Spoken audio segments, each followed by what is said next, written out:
an insider or someone who has judicial experience to be qualified for nomination, then I would like to think that the framers of the Constitution did give the benefit of the doubt to lawyers starting from law school, and given the requirement of 15 years of experience, enough qualifications to fill up or to be appointed to positions in the judiciary.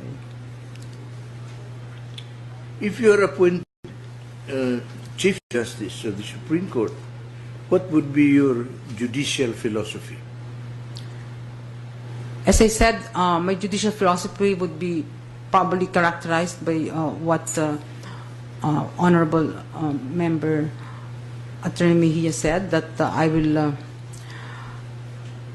consider the Constitution as the law of the land. I will interpret according to what's said in the Constitution, and if that's not possible, then go to the intent of the framers of the Constitution. I realize where the three equal branches come in. We are distinct and separate from each other. The Supreme Court has the duty to be able to restrain the other government entities when it comes to grave abuse of discretion situations, but it should not unduly interfere with the functions of the other two branches. What subject in law is your forte, Madam Chairman? Well, your expertise.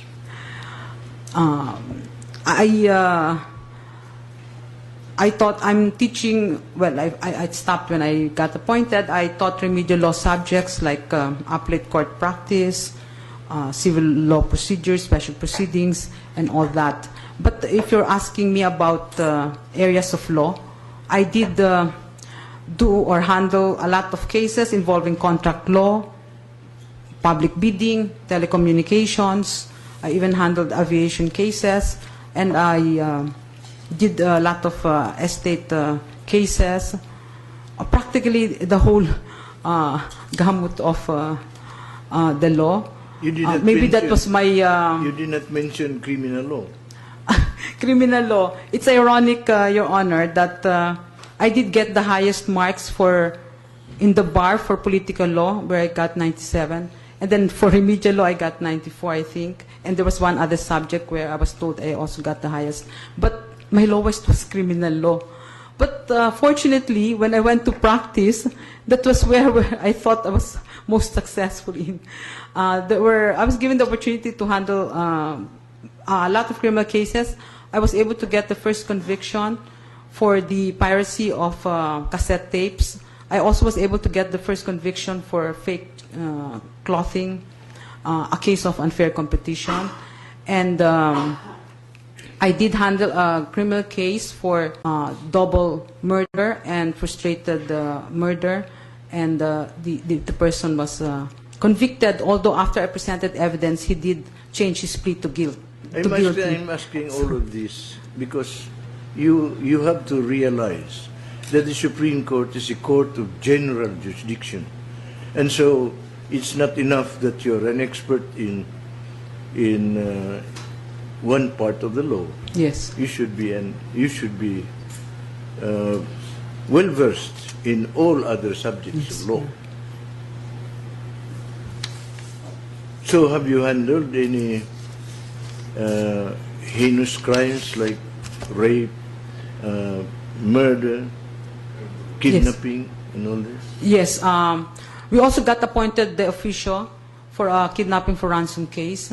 And as I said, I handled already double murder. In fact, the trial of that case was inside Muntinlupa because the person was already detained, and I don't know for what reason I had to go to Muntinlupa and present my evidence. What did qualify you to be chairman of the Securities and Exchange Commission? If Your Honor, please, I would think it's also my general practice. I handled a lot of commercial litigation. In fact, I do recall handling a case involving the stock exchange. I handled a lot of intra-corporate disputes when that matter was still within the jurisdiction of the SEC. And I did do corporate work before I went to litigation in my former law firm.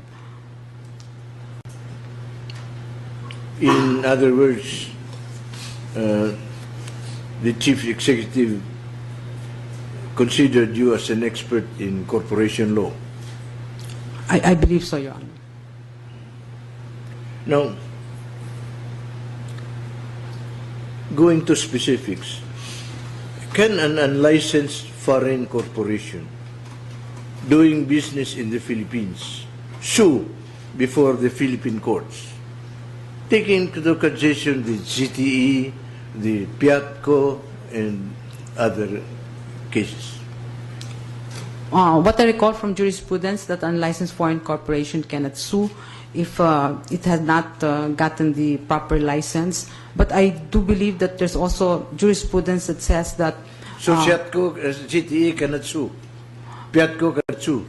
I don't know the circumstances of those corporations, but I'm just stating a general rule that I know is in several cases of the decisions of the Supreme Court, that if a company is not licensed to do business, unless it's an isolated transaction, then they do have to get a license. But in one case, I know that the company was allowed to get a license just before to pursue the case.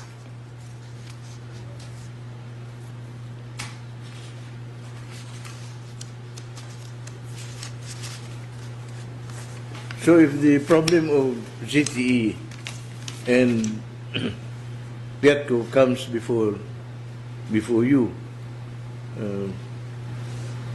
how will you act?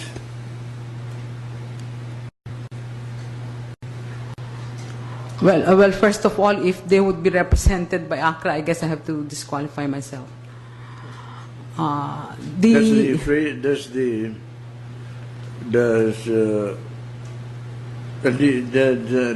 Piatco or GTE be considered as doing business under Section 3D of Republic Act 7042?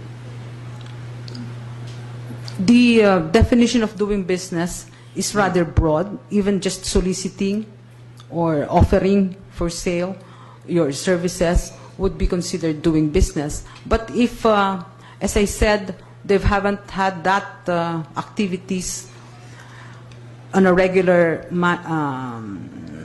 mode, or it's really just an isolated transaction that they took part in some bidding, then they do not fall under the general prohibition of not being able to sue if you don't have a license as a foreign corporation. Suppose the contract with Piatco was made in a foreign country. Can the problem of Piatco be solved by courts in the Philippines?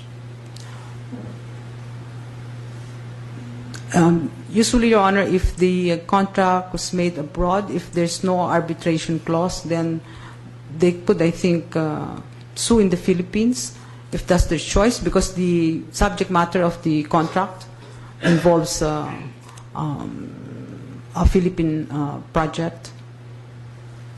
I'm not familiar with the Considering case. Section 133 of the Corporation Code, this question was answered in the negative by, in the case of Van Sweden Brothers versus GTL Manufacturing, 523-239. Now,